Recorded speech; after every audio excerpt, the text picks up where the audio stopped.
Hello and good evening, Vic. Good evening, Zach. What's happening? Uh-huh. Oh, nothing. I just think we've got something we're pretty excited to talk about tonight. Yes, if you're here for the contest, where's my finger? Go ahead and you'll probably see the link is here on the right. Or if you are on YouTube or Facebook, the link is below. We'll post it again. But what I'm referring to is we'll be giving away 2 entries to the gravel race we'll be talking about at the end of the show. Thank you, Google raffle function. All you gotta do is enter your name. Only one entry per email. So don't go ahead and hit the return button because that will disqualify you. So a lot of housekeeping at the start, but how are you doing, Vic? I'm very well, very well. Excited to get talking about gravel and Sea Otter and our special guests. So let's get going. Oh, wow. We're really going to nosedive into this, aren't we? All right. Well, let's bring on Jeff Frost and Hey guys. Ali Hey, Tetrick Frosty. here. Hey guys. Hello. Good Good evening. evening, guys. How's everyone doing? We're doing well. Frosty's got a name like Beyonce, right? Like it doesn't mean a name. That's right. One name. Wow. You say Allie, you're like, I don't know, Alison Krauss, I don't know, Taylor Swift. Never mind. Now give yourself more credit. Everyone knows what Allie is. The Queen of Gravel. Everyone knows the Queen of Gravel. Everyone knows. Yes. That's right. So, this is my third Sea Otter, and Vic has been there many times, and also, Vic, you can also probably speak to. You've done a lot of mountain biking out there in Fort Ord. Yes. Super fun. And But mountain biking is different from gravel riding. It is. So Frosty's going to take care of that this year. I'm hoping. We're trying. Well, quickly. So you design the course, Jeff, and it's evolved over I guess this is the third year, and what was your takeaway going into this year? We back in the pre-lifetime days, we started a gravel tour, right? And so that's when gravel was kind of new to the whole scene, and it was just getting its niche.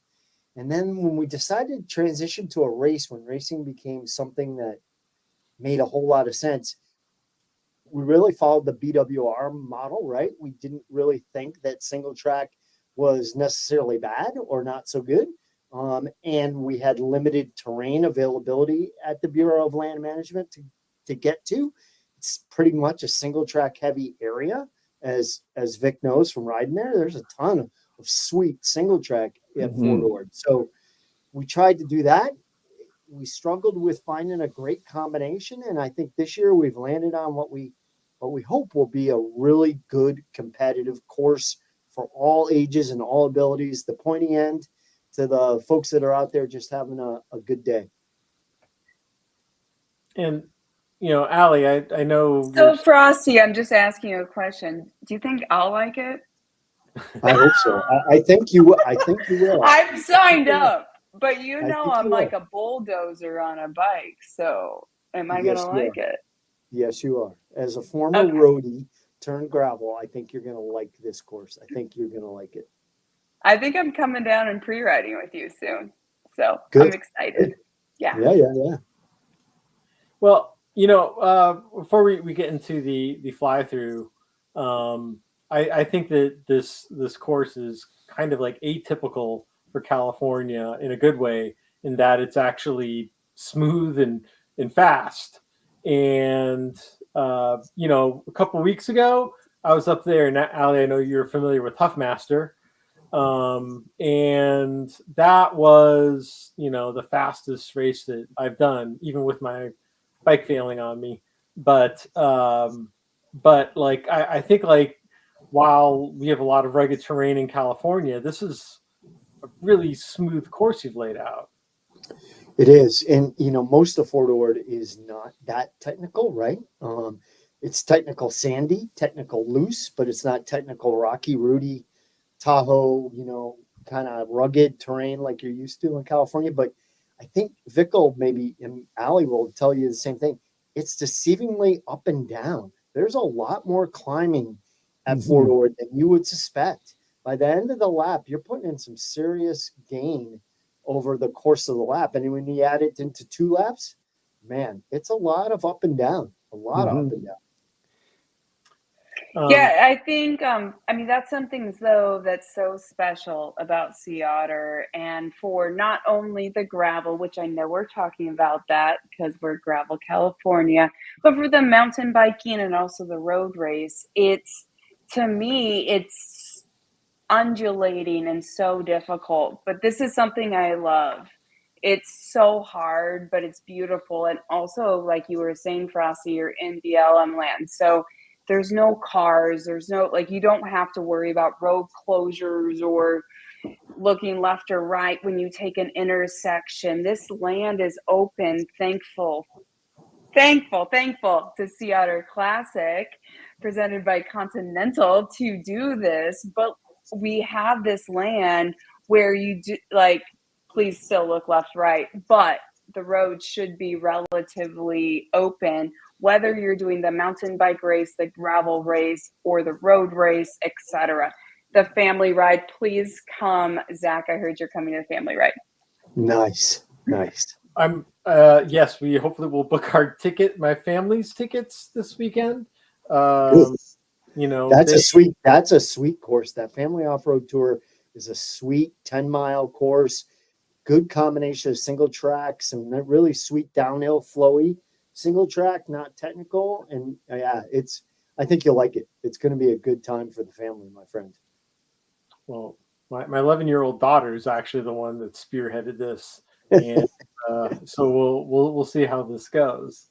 But well, let's just break here into the well quickly. I had a little video that showed quickly from last, like the difference, and you can see in the yellow and the red is this year's corpse. But you can, if you're on the outside, you see there's like a lot of the single track that are in the blue and the small orange lines that's not included this year.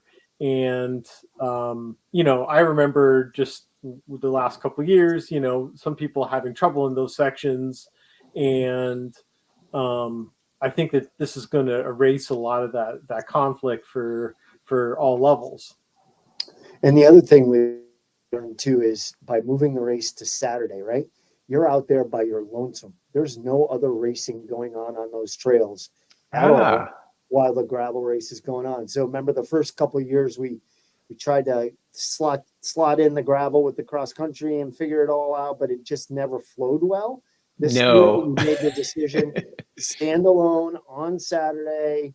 This is the event on Saturday. 2 laps, big miles. Yeah, I think it's got a great chance to be a good event. Yes.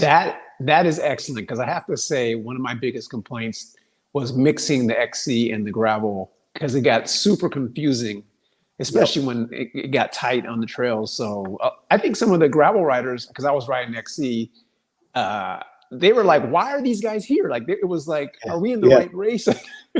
It was super confusing. So this is great. That's a beautiful change. It is. And as you know, from riding all the course arrows that we have out there, it gets so confusing when you have multiple people, multiple groups out there. Everybody's trying to figure out which way to go.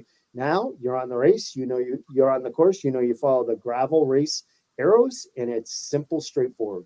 That's excellent. Yep. Yeah. And we added, I'm sorry, so Zach, we added a second speed zone this year too, knowing that we've gone that extra length. It's a little bit longer, right? So instead of having 1 on-course speed zone, we now have 2 on-course speed zones. And then we'll have a support area near the finish line as well, so that you have family, friends that want to support you on your start of your second lap. They can do it there. And then we'll have 2 on-course speed zones as well. So we do 2 laps of 25 miles. Is that right, Frosty? Yes, ma'am. I was looking at that course, just thinking.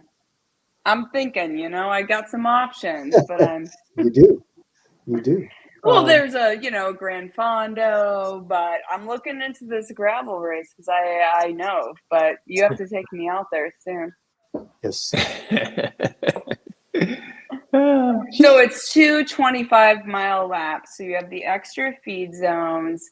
Yep. You're taking away some of the single track that was part of the mountain bike course, which is also really fun for gravel people. So don't get me wrong, like gravel likes to underbike or challenge themselves, but this is going to be a pure gravel race, which personally I like, but I'm a power monotonous rider. So I didn't ask you to make a course for me. But it looks like there's a lot of climbing.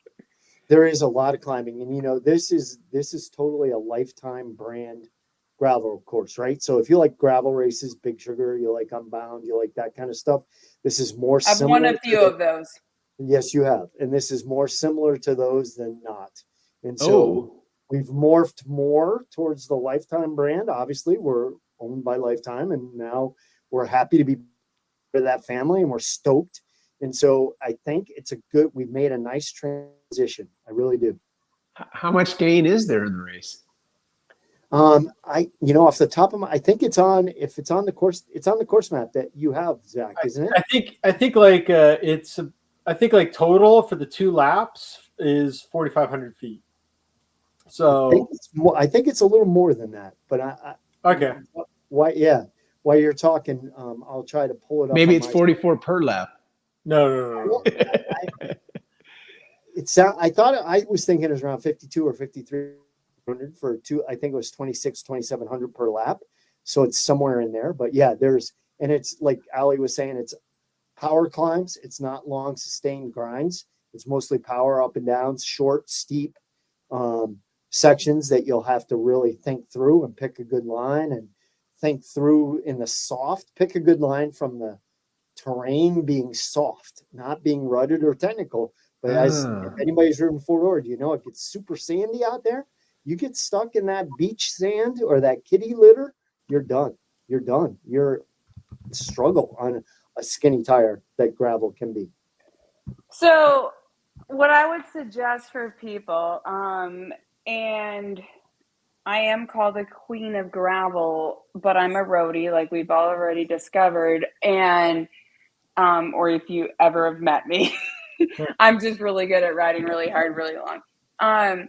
So when you think about it, like wider tires are better. I am a specialized athlete, but when you're not looking at mud or anything, all these gravel bikes have tire clearance. But when you're looking at sand or mud is different because tire clearance, and Frosty can tell us that I doubt it'll be muddy at Sea Otter. Yeah, I agree. I have never had a muddy Sea Otter, and I've gone to Sea Otter since I was basically born. No, it's not really that, but since 2008. And so I've been to Sea Otter a long time. So what you're going to get is that kitty litter sand. And so you can think about some of those sand pits for the gravel listeners now that are like the BWR sandpit where you want to unclip, or it's not mid-south like mud that's clunking up your tires. It's just slips.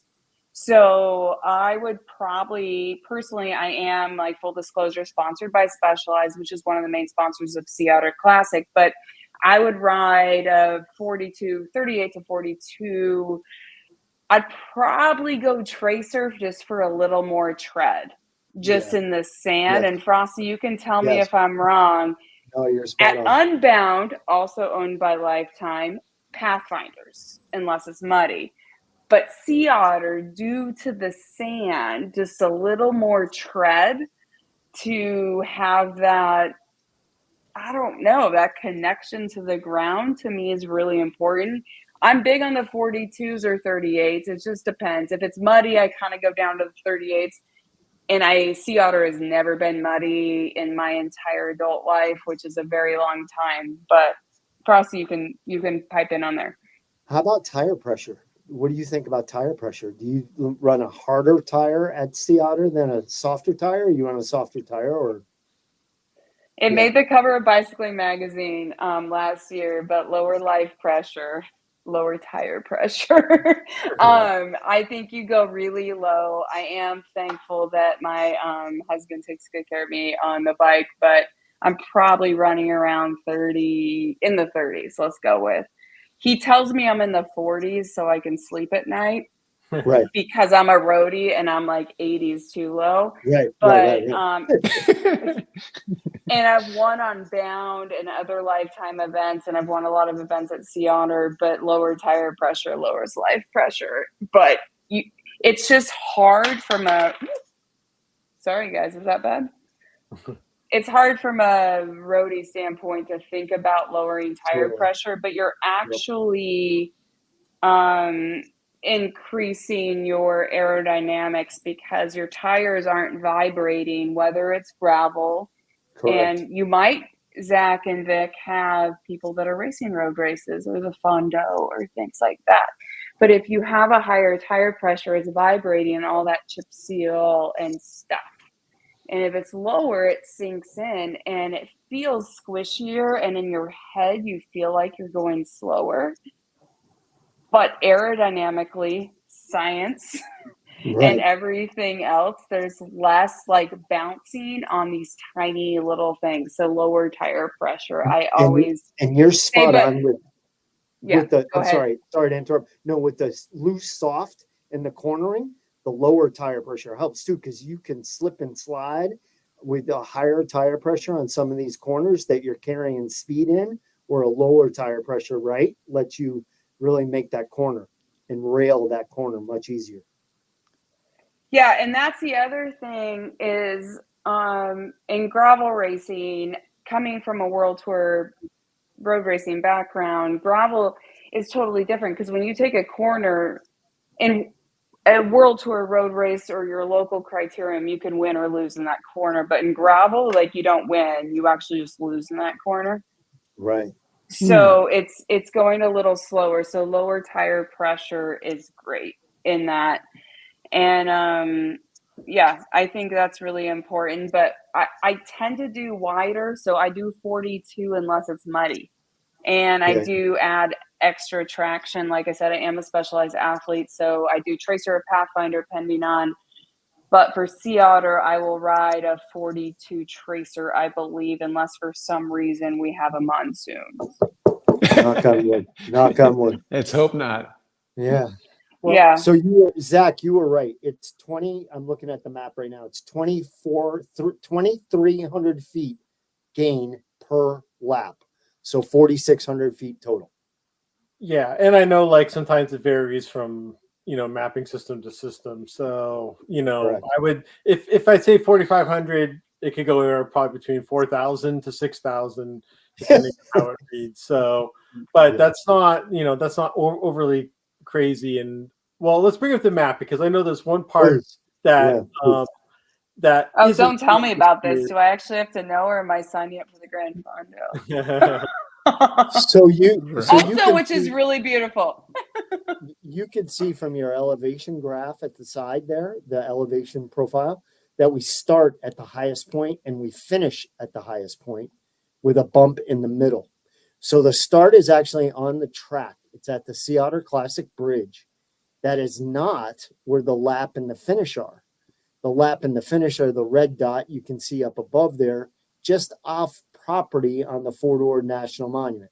So essentially it's a paved start on the Laguna Seca Raceway, and then we jump off into Fort Ord National Monument gravel road, essentially the entire way.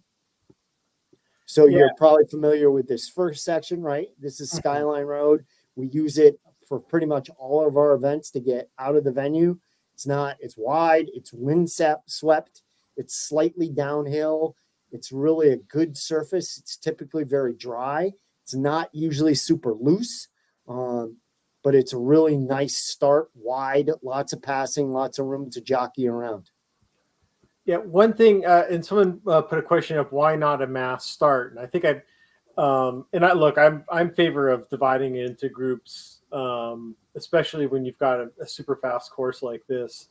But I know here at the start, with a little bit of climb, it's kind of critical to get out in front. And I know it bottlenecks a little bit on your way. Exactly, and that's exactly why we do. That's why we do age group wave starts, right? Is because that distance from that start to that exit to the Fort Ord National Monument is little less than 1.5 miles. It's not enough of a climb or not enough time to spread out. We're close to 700 registrations right now. So it's not, there's not enough time to spread everybody out. And so getting through that bottleneck is just not fair. If you're in the back end of that, you have to be on the pointy end. And even then, so I think by dividing up into age group starts, we make it a much more fair race. I have it written down that if I race elite, I start at 7:45 in the morning, which sounds amazing because then I get to hang out in the expo all day. But Exactly. I just want to remind you guys too, though, prices go up on April 2nd. So I'll bring that back up again, but it's a pretty substantial amount. So if you're into this gravel race, which we are going to give a couple entries away on this, yes. And but just remember too that the prices do go up by April 2nd.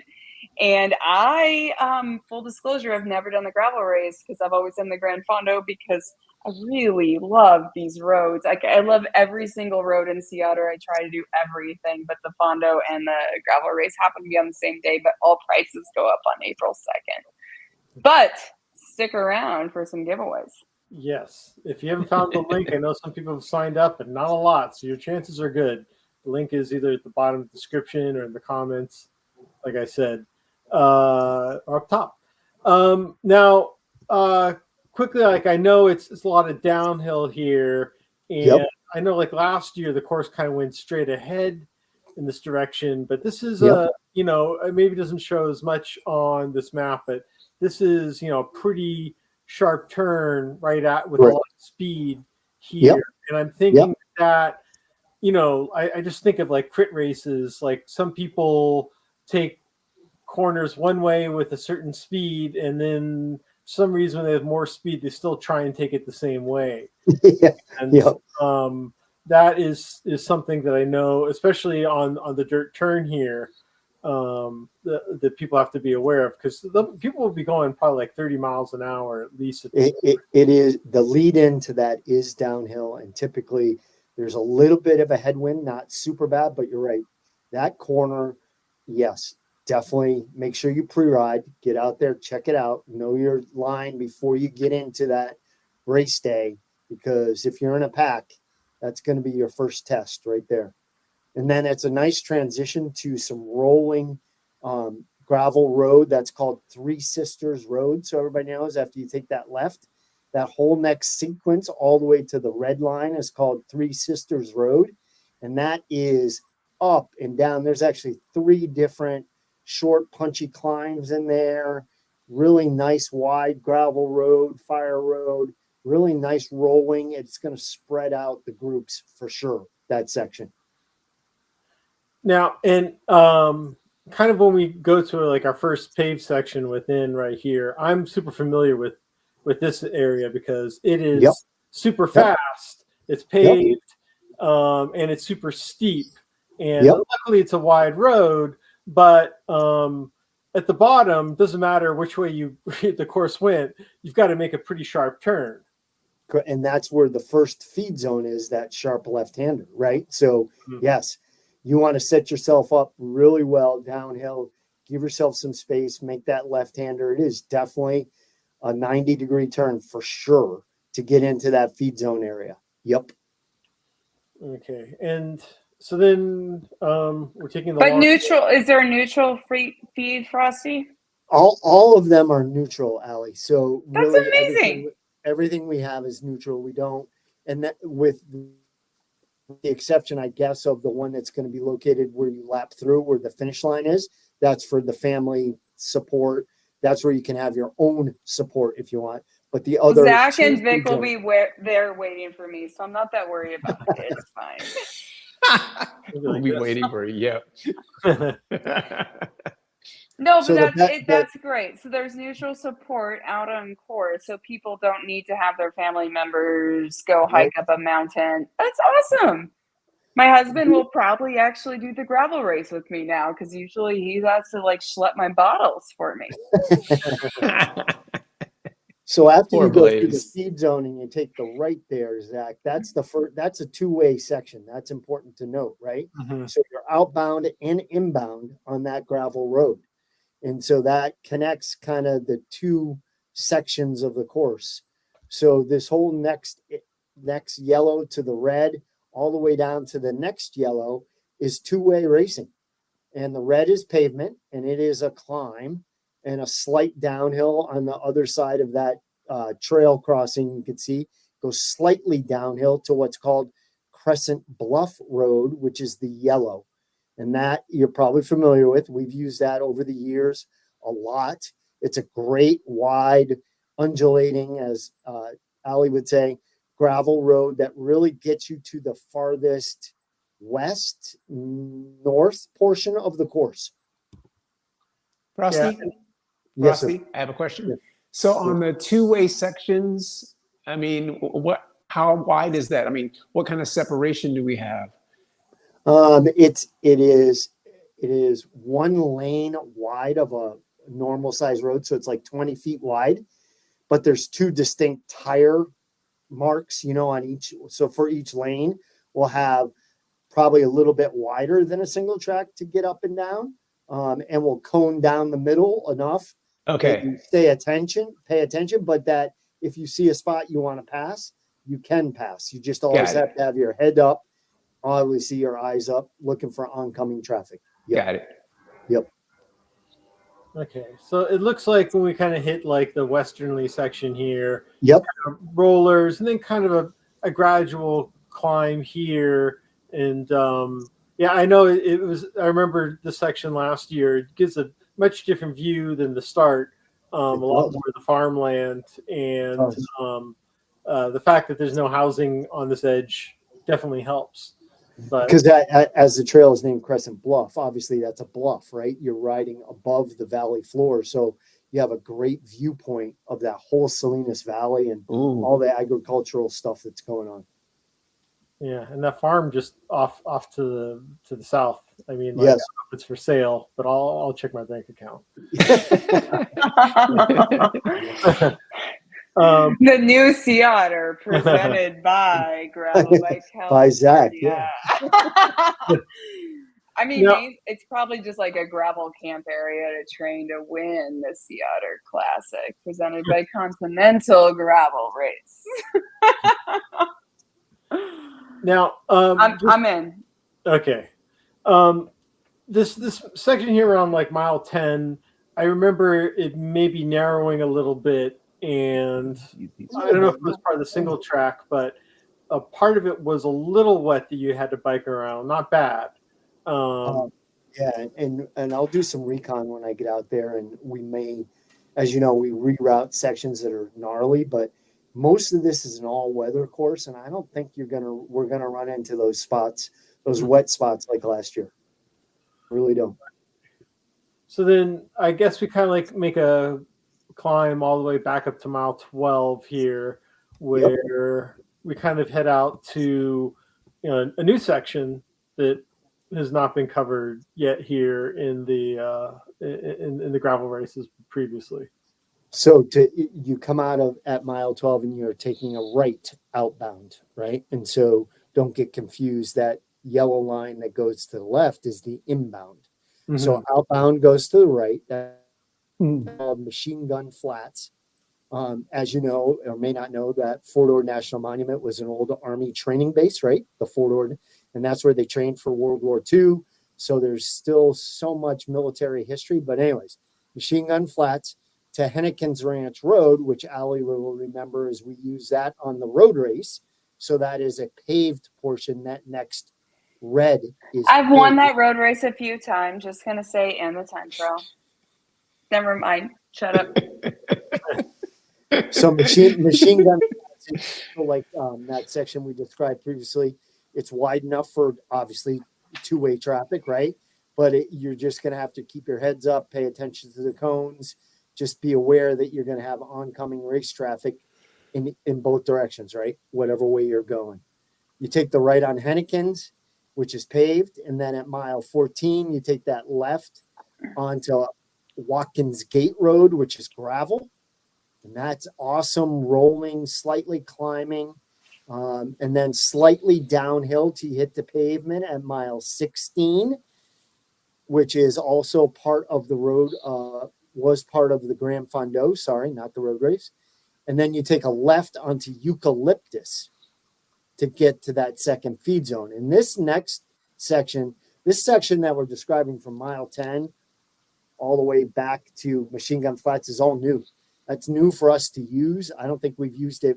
We've used parts for other races.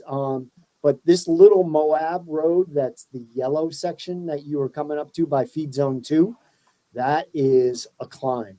That on the elevation graph, you can see it. That's near that mile 1920. That's a pretty good pull. What kind of percentage are we talking about? I think it's, I'm bad at that. I better not say. I always think it's pretty hard. I have done that. So even the pavement section, guys, like it is pavement, which is a nice relief, but it's chunky, chip seal. It's really hard. And I have done this climb, and I'm gonna say it's around 9%. What do you think, Frosty? I was gonna say that, but yeah, I think you're right. Yeah, I have ridden it, and there's really nothing easy about the course. However, one of the most beautiful parts about it is you're not worried about traffic. You're in this beautiful national area where you can just ride your bike, which is spectacular, and it's hard and undulating, but you see bobcats and quail and your frenemies or whatever. But so even the pavement sections, I will tell you, because I have raced Sea Otter because I'm old since 2008 or something like that. So I know these paved and dirt roads just because I like dirt roads. But yeah, that you're saying, Frosty, I'm going to say 9-10%. It's a tough one. It is. And that's where the second fee zone is, right? So neutral water.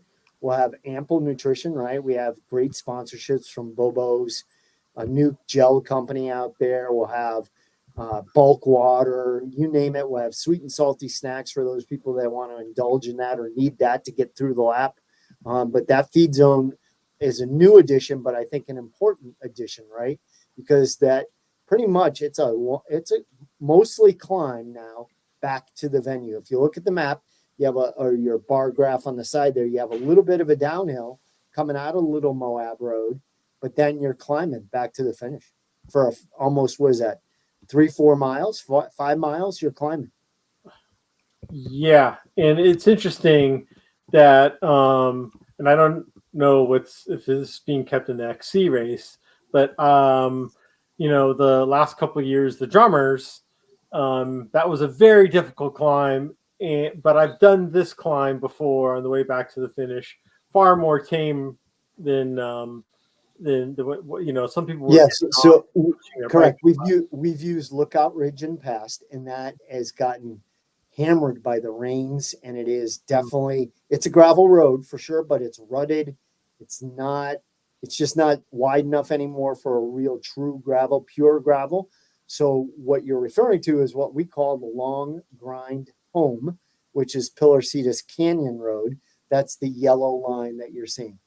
And that, you're right, that's a long grind back up to the finish at the top of Pillar Cetus, the lap, and the finish at the top of Pillar Cetus Canyon. Yeah, and then just for people, I didn't put it in here, but we just returned here on Skyline. Yep. You're doing for lap 2. Yep. So, and sorry, I'm sorry, Zach. Go ahead. As the crow flies from the start to the finish, right? So say you have family, friends watching at the start and they want to come up and support you at the lap finish. It's really a short little jaunt over the top of the dual slalom across a bridge to the finish. So as the crow flies, it's less than a mile, and we'll have signs that get people to the finish from the start, spectators, family, friends, so that they can find you at the finish. Yeah, I mean, so the finish is different than the start, though, Frosty. So if you have friends and family, they can cheer you on at the start and hike or ride, e-bike, etc. to then watch you finish, which is always so fun because I always make my husband watch me finish. That's a great visual.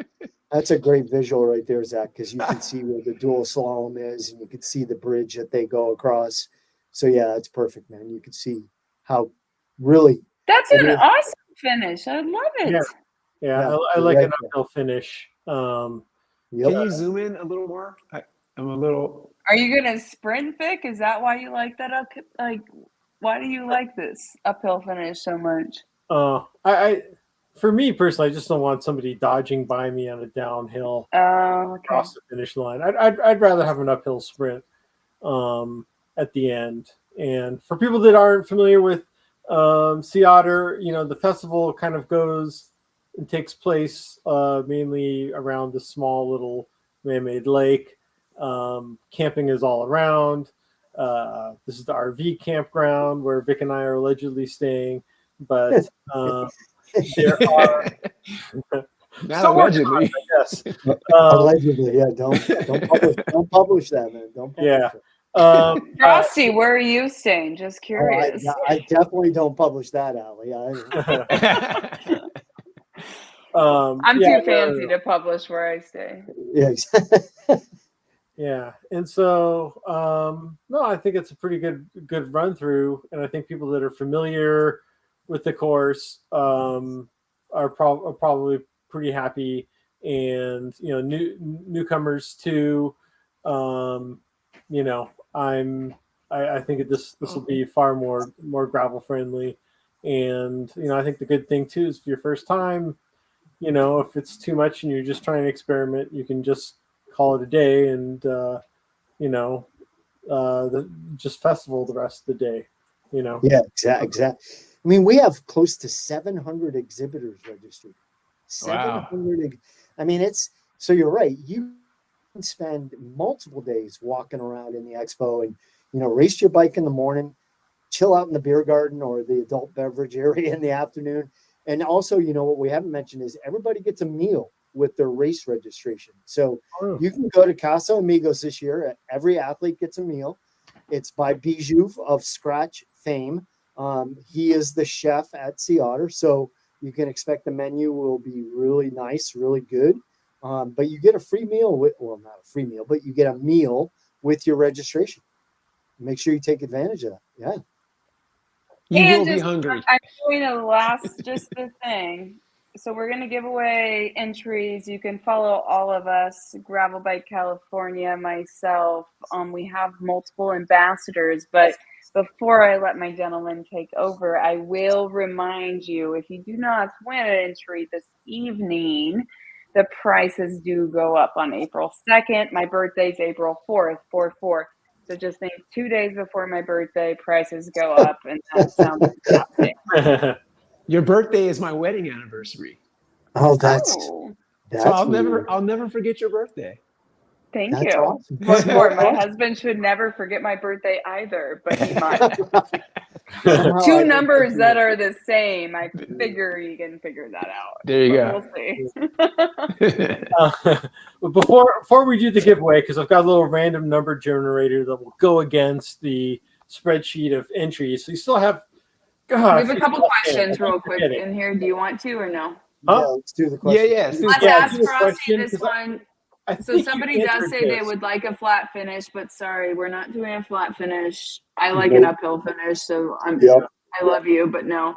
And then Facebook user asked, when passing the start to start lap 2, are feeds allowed? Frosty? Oh, absolutely. Yeah, I mean, if you want to we'll have a bag drop. We'll take a truck from the start to the bag drop out at feed zone 1. So that's the bag drop. So if you have extra nutrition bottles you want to put out there that are yours, they'll be in the bag drop. But at the lap finish area, we'll have bulk water, and you can take feeds from family and friends there for sure also.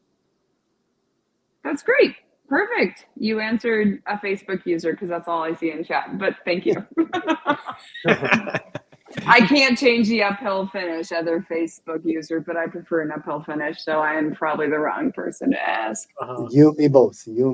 Yes. And then we'll just show a little this is great. People like us. Yeah. Look at us. No, like I said at the top of the show, like I think that in California it's kind of unusual to have like a super fast, super clean put together course. And yeah, when I did Huffmaster, it was total change of pace of what I had done recently. So I think a lot of people are looking forward. So all right, let's get to the raffle. Nate is the last person who went in, so I'm just going to use our little Google generator here and pick two numbers. You're not going to make anybody do like a question or anything? No, it's bandwidth. Random is perfect. Oh, I like making people be smart, but it's okay. You can do you. Oh, wait, Being you able guys to find the link before, I get a lot of questions about that. All right, so let's hit the random draw. The generated number here, number 18, that is Nathan Lubeck. So Nathan is a winner, and winner number 2 is number 12, which is Neil. I guess lost him. Do we get Neil a new one, or is Sharman. Neil still around? Okay, got him. Okay, sweet. So we have 2 winners. Congratulations. We will see you April. The race is on the 20th, right? The gravel's on the 20th. It goes from Yes. Okay. Yes. The 18th. Yes. The festival's from the 18th to the 21st. Vicky's Yes. doing the XC race on the Sunday. I will be doing the family race if I have a family on the Sunday. But Oh, look at Nathan, so excited. That's me. Yeah, good job. How about Hey, that? Zach, are you sending them codes? Do you get codes to send They them? will Well, be emailed. I'm Okay, going to got get it to the department. They will email them and they will sign up and get the swag. And yeah, this was fun. Yeah. Let's change the course up so we can do another show like this. Yeah, man. Every year. Or just bring me back in to just talk. I don't know what I'm talking about. Me and Frosty could probably have a good time, though. We could all like just ride around Fort Ord and like make courses. Oh. To Zach and Vic. Yes. The first And, time I went, that's why I hi. parked. Yeah. This is Ellie. She Hey. Hi, Ellie. Are you to going to come- do the family ride with us? yeah. Coming to see Otter with me? Are you going to Yes. come to see Otter with me? Can we recycle tubes and tires? 100%. There are so many places. Goo Energy, I know, does that, but there's TerraCycles. You can recycle tubes and tires, and I'm sure you can probably find free new tubes and tires while you're in the venue. Yep. Oh, and Ellie, you have fans in the chat. Uh-oh. Yeah, say hello and tell everyone where you're going to be April 21st. Hopefully. Are you going to ride bikes with me? Yeah. Yes. Yeah. A little love shy, but I know I've she- never seen Ellie camera shy. She runs her own show usually. Yeah, I know. A lot of right. people. New faces. Yeah.